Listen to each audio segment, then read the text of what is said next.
شاید وہ یہ کہنا چاہ رہے ہیں کہ اللہ تعالیٰ بڑا غفور رحیم ہے، جو مرضی کر دے اور بخشش ہو ہی جانی ہے. تو سر اگر یہ کسی کا کانسیپٹ ہے نا تو اس کو قرآن کی الف بے نہیں پتا. ڈاکٹر اسرار صاحب رحمہ اللہ تعالیٰ میرے استاد ہیں، میں نے ان سے بہت کچھ سیکھا ہے. اللہ تعالیٰ ان کو نیک کاموں کا اجر دے اور ان کی برائیوں سے درگزر فرمائے. یعنی وہ بیان القرآن آپ سنیں نا تو لگتا ہے کہ یار قرآن جس طرح نازل ہوا ہے وہ اس طرح پریزنٹ ہو رہا ہے. جس نے قرآن نہیں پڑھا نا وہ تو یہی سمجھتا ہے کہ شاید اللہ تعالیٰ کو ایک بوڑھی نانی اماں ہے جس نے یہ لوگ پیدا کیے ہیں اور ایک شغل ملا گیم ہے، اینڈ پہ ساروں کو ہی چھوڑ دے گا. جناب اگر یہ معاملہ ہوتا تو انبیاء اور کتابیں آتی. امام محمد غزالی نے کیمیائے سعادت میں لکھا ہے کہ جو علماء ممبروں پہ چڑھ کے لوگوں کو یہ بتا رہے ہیں نا کہ اللہ تعالیٰ بڑا غفور الرحیم ہے اور وہ سب کو بخش دے گا چاہے جس طرح کی مرضی زندگی گزارو، وہ اصل میں یہ بتانا چاہ رہے ہیں کہ اللہ تعالیٰ کے پیغمبر جھوٹے تھے نعوذ باللہ، ان کے ساتھ جو کتابیں نازل ہوئیں، یہ اس میں جو وعیدیں آئی ہیں کہ جو نافرمان ہیں ان کو دوزخ میں جھونکا جائے گا، یہ سب کا سب جھوٹ ہے اور وہ یہ صحیح کہہ رہے ہیں. پھر امام غزالی کہتے ہیں ایسے علماء واجب القتل ہیں. میں آج کے کسی میٹھے میٹھے مبلغ کے اوپر قتل کا فتویٰ نہیں لگا رہا. امام غزالی کہہ رہے ہیں کہ جو اس قسم کی رحمت کی آیات سنا سنا کر ان کا غلط مفہوم بیان کر کے خدا سے دور کر رہے ہیں. یہ تو یہودیوں کا یہی تو عقیدہ تھا. سورۃ البقرہ میں آتا نا، وہ کہتے ہیں کہ ہمیں اللہ تعالیٰ چند دنوں کے لیے ڈالے گا دوزخ میں پھر نکال لے گا، ہم تو اللہ کے چہیتے ہیں. اللہ تعالیٰ ماتا تم نے کوئی عہد لیا ہوا ہے اللہ سے؟ سورہ بقرہ شروع میں اسی لیے ہے کہ تم سے ایک پہلے تم سے زیادہ لاڈلی امت تھی، اس حوالے سے کہ اس میں زیادہ پیغمبر آئے، 3 کتابیں نازل ہوئیں، تورات، زبور، انجیل. لیکن جب انہوں نے ہم سے روگردانی کی تو ہم نے دیکھو اسے ضربت علیہم الذلہ والمسکنہ، ان پہ ایسی ذلت اور مسکنت آج تک طاری ہے. تو سر یہ باتیں کرنا تھانے دار والا معاملہ نہیں. قرآن کا اسلوب بھی بڑا سخت ہے، اس میں کوئی شک نہیں. اور میں اکثر بتاتا ہوں 2011 کی بات ہے، ہمارے محلے میں ہی ایک مسجد، یعنی لڑکیوں کا ایک مدرسہ ہے اہل حدیث کا. تو وہاں پہ ایک آنٹی ہیں جو ڈاکٹر فرحت ہاشمی کی کلاس فیلو ہیں، اسٹوڈنٹ نہیں کلاس فیلو ہیں. تو وہ رمضان میں دورہ قرآن کرواتی تھی. تو میں نے اپنی وائف کو کہا، اس وقت 3 بچے تھے ماشاءاللہ 4 ہیں، میں نے کہا میں بچے سنبھالتا ہوں، تم نہ رمضان میں پورا قرآن گو تھرو کرو. وہ صبح 9 سے لے کے 12 بجے تک ایک پارہ کور کرواتی تھی، پورے رمضان میں قرآن ختم. میں کہا تیری جدی پشتی کسی نے پورا قرآن نہیں ترجمے نال پڑھا ہونا اس طریقے نال، تو تے اللہ دی بندی پڑھ لے. اچھا جب وہ قرآن پڑھ کے مکمل ہو گیا کورس، میں نے اس کو کہا کہ تم نے کیا سیکھا؟ تو اس نے ایک جملے میں کنکلوڈ کیا. اس نے کہا جی مجھے جس خدا کا تعارف کروایا گیا تھا نا اس معاشرے کی طرف سے اور میرے ماں باپ کی طرف سے، وہ خدا کوئی اور ہے، اور جو خدا قرآن میں ہے نا وہ کوئی اور ہے. میں نے کہا کیا مطلب؟ اس نے کہا خدا تو بڑا ڈاڈا ہے. یہ تھانے دار اور یہ وہ اس طرح کے ٹرمز ریوائز کر رہے ہیں. آپ ذرا قرآن تو پڑھ کے دیکھیں. قیامت کے دن اللہ نے اپنا نام کیا رکھا ہوا ہے؟ للہ الواحد القہار. لمن الملک اليوم للہ الواحد القہار. آج کے دن کس کی بادشاہت ہے؟ اس اکیلے قہار کی جو سب پہ چھایا ہوا ہے. سورۃ المومن میں آتی ہے آیت، جسے سورہ غافر بھی کہتے ہیں. پھر صحیح بخاری میں حدیث ہے، نبی صلی اللہ علیہ وآلہ وسلم ایک چوراہے سے گزرے، کچھ اصحاب جو ہیں وہ ہنس رہے تھے، آپ رک گئے. آپ نے فرمایا جو کچھ میں جانتا ہوں نا تم جانتے ہوتے تو بہت کم ہنستے، زیادہ روتے. تو نبی علیہ السلام کا تو مبارک زندگی میں تو بڑی سنجیدگی ہے.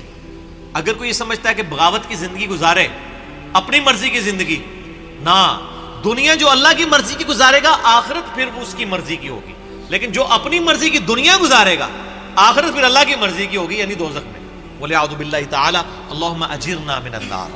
یہ اتنا معاملہ آسان نہیں ہے. اللہ تعالیٰ سورہ حجر میں فرماتا ہے، اعوذ باللہ من الشیطان الرجیم، نبی عبادی انی انا الغفور الرحیم.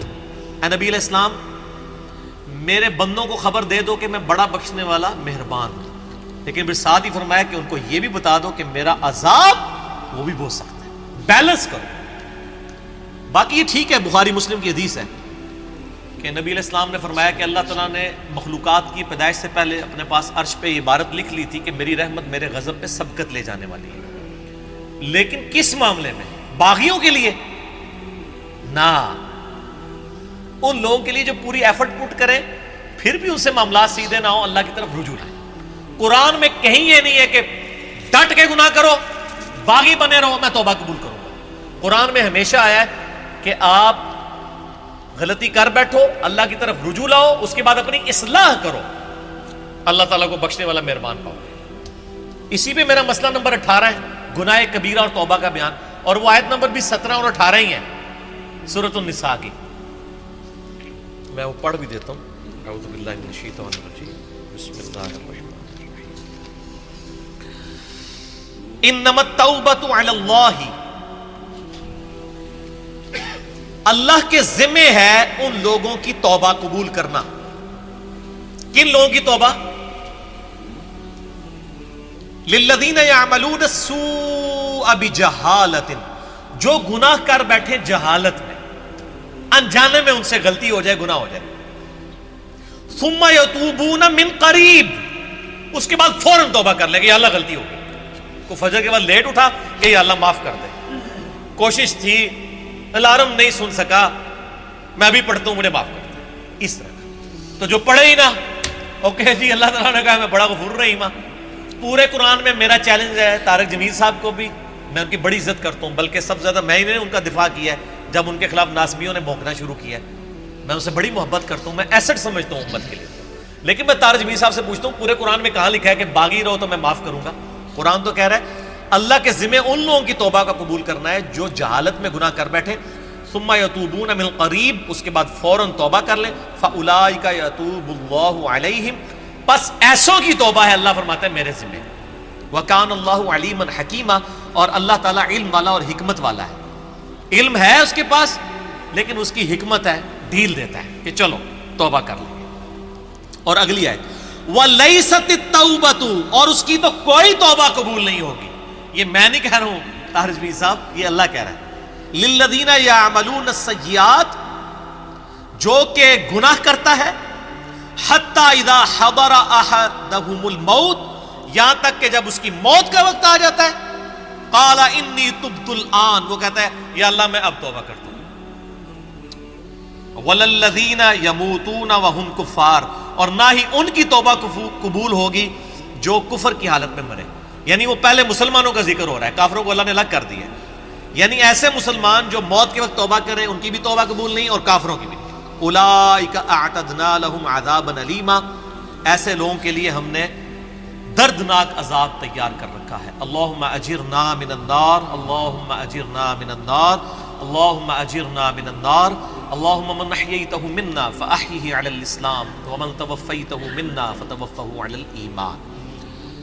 تو یہ تو دیکھ لیں، یہ تو قرآن کی ڈاکٹرائن ہے، آپ اس کو تھانے داری والی معاملہ کہہ رہے ہیں اور یہ کر رہے ہیں۔ باقی ٹھیک ہے کہ اگر ایک بندہ گناہگار ہے آپ اس کو یہ کہیں کہ توبہ کر کے اللہ کی طرف آؤ، وہ 99 قتل والا واقعہ بھی ہے نا بخاری مسلم میں، ہم نہیں کہہ رہے مایوسی پیدا کریں، لیکن ہم کہہ رہے خام خواہ لوگوں کو امیدیں بھی نہ دلائیں۔ اور جو سیدنا علی کا قول ہے کہ انسان سویا ہوا ہے جیسے ہی مرے گا جاگ اٹھے گا، اوہ یہ کیا ہو گیا، اے نہ ہو جائے کام نہ پا دو، ڈرانے میں ہی عافیت ہے نا۔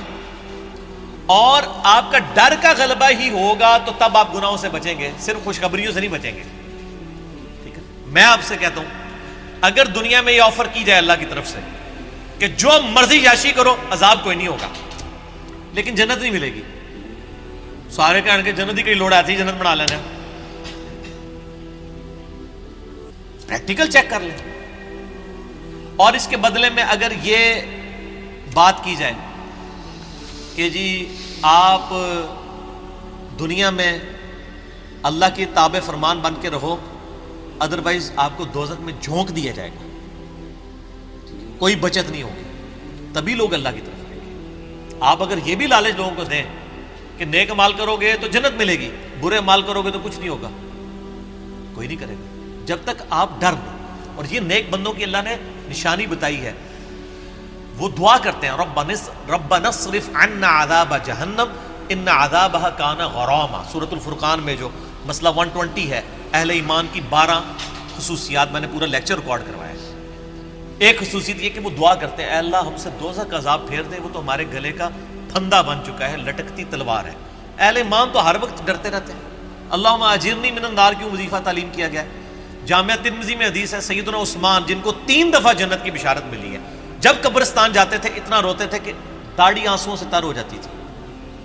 لوگ کہتے تھے یہ کیا؟ تو انہوں نے کہا میں نے نبی علیہ السلام سے خود سنا ہے کہ قبر آخرت کی منزلوں میں سے پہلی منزل ہے، جس کی یہ منزل کامیاب ہوئی اس کی اگلی آسان ہوتی چلی جائے گی، اور جو اس میں پھنس گیا اس کی اگلی مشکل در مشکل ہوگی. تو حضرت عثمان کو سمجھ آ گئی تھی یہ تھانے داری والا کنسیپٹ جو آپ نے اس کو نام دیا. ہم تو تھانے داری نہیں کہتے، ظاہر ہے خدا نے دنیا بنائی ہے اور وہ اسٹیبلش کرنا چاہتا ہے کہ لوگ میرے تابع فرمان ہو. گنڈا گردی کرنے کے لیے تو اس نے دنیا نہیں بنائی ہے.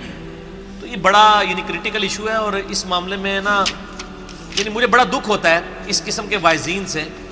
وہ اللہ تعالیٰ کی رحمت کی آڑ میں لوگوں کو اس طرف مائل کر دیتے ہیں کہ وہ الٹا جنہوں کہتے ہیں نا کہ وہ گاٹے فٹ ہونے والی تعلیمات ہو جاتی ہیں، اس سے لوگ پھر نیگیٹو رزلٹ نکالتے ہیں. آپ بیلنس بیان کریں. ہم کبھی نہیں کہتے کہ آپ جو ہے نا وہ اس قسم کی باتیں بیان کریں کہ جس کی وجہ سے لوگ اللہ تعالیٰ سے متنفر ہوں. آپ دونوں طرف کے مسائل کو بیان کریں. اسی قسم کی آیات جو ہے نا جی وہ یہ آگے سورۃ النحل کی آیت نمبر 119 ہے. ثم ان ربک للذین عملوا السوء بجہالۃ، پھر اس کے بعد تمہارا رب ان لوگوں کے بارے میں جو جہالت میں گناہ کر بیٹھے، جو لوگ ثم تابوا اس کے بعد وہ توبہ کر لیں، من بعد ذالک گناہ کرنے کے بعد، واصلحوا اور اپنی اصلاح کر لیں، ان ربک من بعدها لغفور رحیم، بے شک اللہ تعالیٰ اس کے بعد ضرور غفور رحیم ہے. کس کے بعد؟ جو اللہ کی شرطیں پوری کرے گا. کیا شرط ہے؟ جہالت میں گناہ ہوا، پھر اس کے فوراً بعد توبہ کی اور اپنی اصلاح بھی کر لی. خالی چھڑی توبہ نہیں. یا ایھا الذین آمنوا توبوا الی اللہ توبۃ نصوحا، اے ایمان والو اللہ کی طرف ایسی توبہ کرو جیسا کہ توبہ کرنے کا حق ہے. اب یہ ڈاکٹرائن کلیئر ہوگی. جو توبہ کرے وہ اصلاح کرے، ان ربک بے شک تیرا رب، من بعدہا اس کے بعد لغفور رحیم ضرور بخشنے والا مہربان ہے. میرا چیلنج ہے، قرآن میں کہیں یہ نہیں ہے کہ آپ باغی ہو جائیں اسی طرح زندگی گزاریں.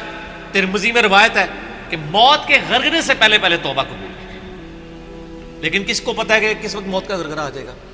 تو اس قسم کی باتوں سے ڈیسیو نہیں ہونا چاہیے. ایسے وائزین کی ان کو بھی سمجھانا چاہیے، اور میں ان سے یہ کہوں گا قرآن پڑھیں تو آپ کو پتہ چلے گا کہ آپ کی یہ ڈاکٹرائن جو ہے وہ بالکل کتاب و سنت کے خلاف ہے.